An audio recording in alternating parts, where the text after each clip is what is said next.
At my sister's burial, I got a message from her phone. I'm alive. Our parents. Lied, so I did this. Please stay with me as I tell you my story. And please do not forget to support our channel by subscribing, liking, and sharing with your loved ones. Your support means the world to us. Before that day, I thought our family was ordinary, broken in quiet ways, but still whole on the outside. We lived in a large house on the edge of Ibadan, where the red dust clung to every windowsill and the mango trees leaned toward the road like tired guards. My father, Pa Adewale, was a retired civil servant, respected, feared, and known for his sharp tongue. My mother, Mama Ronke, carried herself like a queen.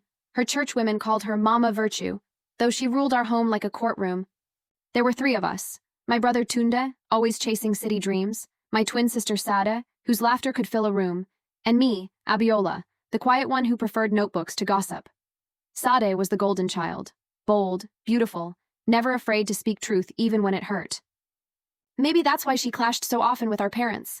They said her death was an accident, a car crash on her way from Lagos. But even as we prepared her burial, something about the story didn't sit right. The police report was vague. The body arrived sealed, and my parents forbade any viewing. She was too damaged, my father said. Let her rest in dignity. But grief has a way of amplifying suspicion. Every time I closed my eyes, I remembered the night before she left, Sade's trembling hands as she packed her bag, whispering, "If anything happens, Abby, remember, truth never dies." The morning of the burial, our compound was filled with neighbors, church choirs, and the smell of egusi stew simmering in iron pots. Aunties wailed dramatically. Uncles debated loudly under the tent. In the corner, Mama sat like stone, her face unreadable, her eyes red yet dry. She hadn't cried once since the news came. When the coffin was lowered, a sudden gust of wind tore through the canopy, knocking over the family portrait near the altar. Everyone gasped. Some whispered that it was a bad omen. Mama only looked up at the sky and said coldly, "The dead know peace. The living disturb them." That was when my phone vibrated in my palm. Sade's name flashed on the screen. For a moment, I thought my grief had made me hallucinate, but the message was there, glowing bright against the storm-dark sky. I'm alive. Don't trust our parents, I wanted to scream, but my voice caught in my throat. Instead, I slipped the phone into my wrapper and kept silent as we threw handfuls of sand into her grave. My heart pounded with questions that refused to settle. That night, as the compound emptied and the rain began again, I sat by the window watching lightning crawl across the clouds. I replayed her message 100 times, checking every word, every punctuation. It wasn't fake. It came from her old number, the one she'd used for years. But how? Her phone had been buried with her. I saw Mama place it inside the coffin. Outside, the wind howled through the mango trees, and for the first time in my life, our family home, the proud Adewale mansion, felt haunted not by spirits, but by secrets. They say in Yoruba land, a lie may travel for years, but truth walks one day and catches up. That night I knew, truth had just begun her walk toward our family. Sleep never came that night. The rain had stopped, but the air was heavy, thick with something I couldn't name. Every creak of the old house sounded like a whisper. I kept replaying that message, my hands trembling each time I opened it. I wanted to tell someone, but who? My parents? No, they were the very ones the message warned me about. By morning, the house was quiet except for the clatter of Mama's bangles in the kitchen. When I joined her, she didn't look up. "Abiola," she said, her voice sharp, "after today, I don't want to hear your sister's name again. The dead should rest. But Mama..." "Don't try me," she snapped, turning, her eyes colder than I'd ever seen. "Some things are better buried." The way she said buried made my stomach twist. I excused myself, pretending to fetch water, but my mind was spinning. Later that afternoon, I slipped into Sade's old room. Dust had already begun to settle on her vanity. Her perfume still lingered faintly, sweet, floral, almost mocking. I opened her wardrobe.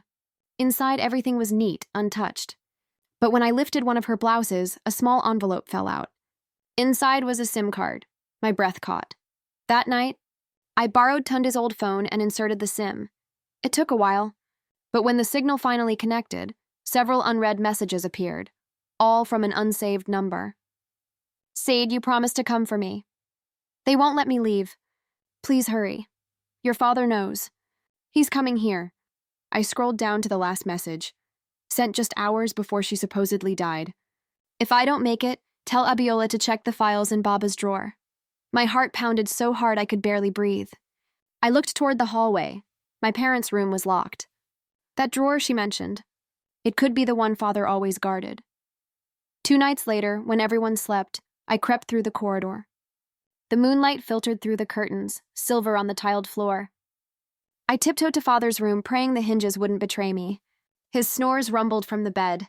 Slowly, I pulled the drawer open. Inside were folders, old bank receipts, land papers, and one brown envelope marked Private Lagos.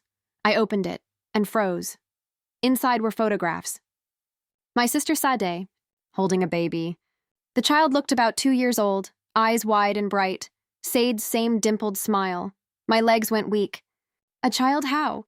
Then I noticed something else. A man's hand in one of the photos, wearing my father's ring. Before I could make sense of it, the lights flicked on. What are you doing? Father's voice was low, dangerous. I turned slowly, clutching the envelope. I just wanted to know the truth. His expression darkened. Truth? He stepped closer. Some truths can destroy families, Abiola. If you love your sister, let her rest. I can't, I whispered. She's alive. He froze. For a moment, his face twitched, a flicker of fear, quickly replaced by fury. Who told you that? I hesitated. She did. That was the first time I saw real panic in my father's eyes. He grabbed the envelope from my hands and tore it apart. Never speak of this again, he roared. He stormed out, leaving the shreds of paper scattered like dead leaves across the floor. I sank to my knees, heart pounding. Something inside me knew. This was no ordinary family secret. The next day, whispers began around the neighborhood. People said a woman who looked like Sade had been seen at Bodilla Market, thin, wearing a scarf that hid most of her face. I wanted to believe it was just rumor, but deep down, I knew Sade was reaching out. I needed help. So I turned to Auntie Grace, Mama's younger sister, the only one in the family who had ever truly cared for us. She listened quietly as I told her everything. When I mentioned the message and the child, her face went pale. Abiola, she said softly, there are things you don't understand about your parents. They built their lives on lies. Your sister found out, and they punished her for it. My chest tightened. Punished? What do you mean? Auntie Grace hesitated, glancing at the door. Your father? He had another family once. A woman in Lagos. Sade went looking for her after finding old letters. That's why she left home. Her words hit me like thunder. So the child? Auntie nodded slowly. Could be your father's. That's why he wanted her gone. That night, I couldn't breathe in that house anymore. I packed a small bag and left quietly, following the only lead I had, Bodija Market. The rain had started again, light but constant, washing over the city streets. The market was nearly closed when I got there. I showed Sade's photo to vendors, to taximen, to anyone who would listen. Most shook their heads, but an old fruit seller pointed down an alleyway. I saw her there last week, he said. She bought bananas for a small child. Looked frightened. My heart raced. I followed the alley, narrow, dark, filled with the smell of wet garbage and smoke. At the end stood a small kiosk with a flickering lantern. A woman in a scarf sat there, her back to me, humming a lullaby I hadn't heard since childhood. Sade? I whispered. She turned, and for a heartbeat I forgot how to breathe. Her face was thinner, scarred, but those eyes... Those were my sister's. She froze too, her lips trembling. Abiola? The world tilted. We stood there in silence, rain whispering on the rooftops. Then she said softly, You shouldn't have come. They'll find you too. That was when I realized my parents didn't just lie. They had buried more than one truth, and if I didn't uncover it soon, someone else might end up in a coffin too. In our land, they say when a family buries lies, the ancestors will dig them back up, one secret at a time. The moment I saw her, all the air left my lungs. I wanted to run into her arms, to cry, to ask 1,000 questions, but the fear in Sade's eyes stopped me cold. She looked over her shoulder, pulling her scarf tighter. Abiola, she whispered, you shouldn't have found me. I took a trembling step closer. You sent me the message, didn't you? From your phone, she nodded slowly. I had to. They buried the wrong body. My knees nearly gave out. What do you mean, the wrong body? Said swallowed hard, tears welling. The accident was real, but I wasn't in that car. I had gone to Lagos to meet someone, a woman who claimed to know about Father's other family. The car belonged to her driver. When the vehicle crashed, Father told the police it was me. He needed me dead before the truth came out. I stared at her, the world spinning. The truth about what? She hesitated, glancing at the small child asleep beside her on a mat, the same little boy from the photograph I'd found. That's his truth, she said softly. His name is Damalar. He's our brother. The words hit me like lightning. No, that's impossible. Father, yes, she cut in. Father is his father. The woman who died in the car, she was Damalar's mother. The ground seemed to tilt beneath me. My father's other family. My sister's fake death. My mother's silence. It all began to make sense, painfully, horribly. Said looked at me with broken eyes. When I found them, Father came after me. He begged me to keep quiet, said it would ruin everything. I refused. The next day, men followed me. I barely escaped. Auntie Grace helped me hide. But now they think you know. I took her hands. Then we'll go to the police. We'll tell everyone. She shook her head violently. You don't understand. He has friends everywhere. If we go public, he'll make us disappear, both of us. And Damalar, too. Her words sank deep like cold rain. I looked down at the sleeping child. His tiny fingers curled around a worn piece of cloth embroidered with Father's initials. Even in sleep, he looked haunted. Tears stung my eyes. So what do we do? Said took a deep breath, her voice barely above a whisper. There's proof, letters, bank transfers, everything. Auntie Grace kept them safe. You have to get them. Once the truth is out, they can't bury us again. Just then, footsteps echoed from the alleyway. Said's head jerked toward the sound. A black car's headlights flickered at the corner. Her grip on my wrist tightened. They found me, she hissed. Run, Abiola. Go to Auntie. Don't look back. Said, I cried, but she pushed me away, her eyes filled with fear and love. As I turned to flee, her voice followed me through the rain. Tell them I'm not dead. Not yet. That night, I ran until my legs gave out, my mind spinning with one unbearable truth. My sister had been buried alive, not under earth, but under our parents' lies. In our land, they say when truth hides too long, thunder will announce its return. The next morning, the sky over Ibadan was a bruised gray, swollen with clouds that threatened to burst. I barely slept, haunted by Sade's words echoing in my head. They buried the wrong body. He's our brother. I went straight to Auntie Grace's house before dawn. Her small bungalow smelled of kerosene and old books. When she saw my face, she didn't ask questions. She simply said, You found her, didn't you? I nodded, shaking. She told me everything. Auntie, we have to go to the police, she sighed, pressing her fingers together. The police won't help. Your father has them in his pocket. But there's something stronger than power, the truth and the people who will hear it. From an old metal box beneath her bed, she pulled out a thick envelope tied with red thread. Inside were bank statements, paternity test results, and photographs, proof that my father had paid off officials after the accident, and that Damalar was his son. Take this, Auntie whispered. It's enough to destroy him. But you must be careful. Once this truth comes out, nothing in your family will ever be the same. I held the evidence close, my hands trembling. I didn't know it yet, but the gods themselves seemed to demand justice that day. By afternoon, the compound was alive with visitors. My father had called a family gathering, a Thanksgiving service for Said's life, as he put it. The irony burned like fire in my chest. Mama sat beside him, dressed in her finest lace, her face painted with false peace. When the pastor finished praying, I stood. Before we thank God, I said, there's something everyone needs to know.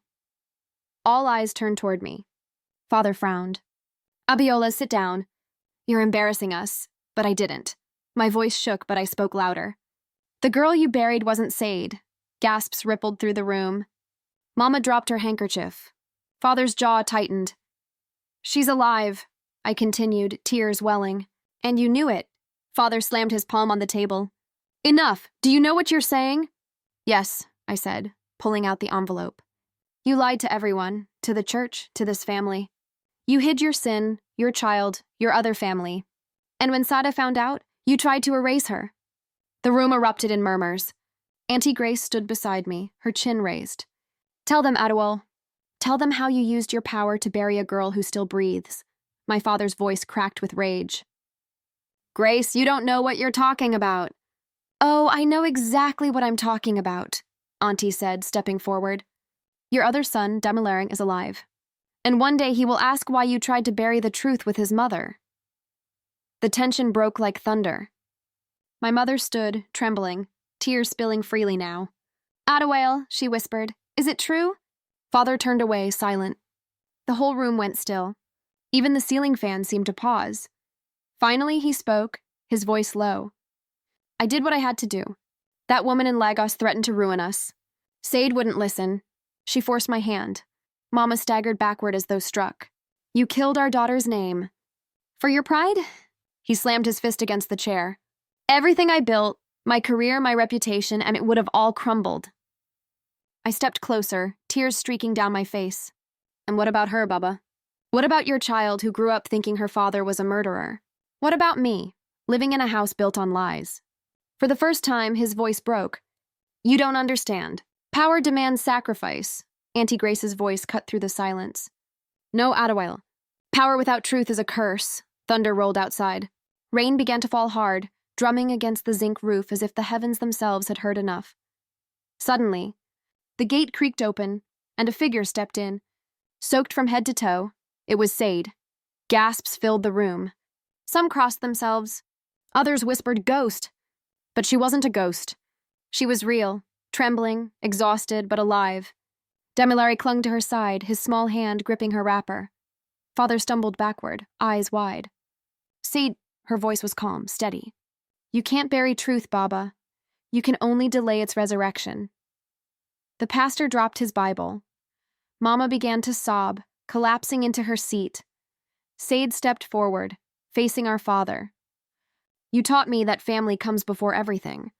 But you forgot, family means protecting, not destroying. You took my name, my peace, my home. But today I'm taking back my truth. No one moved. The air crackled with lightning and grief.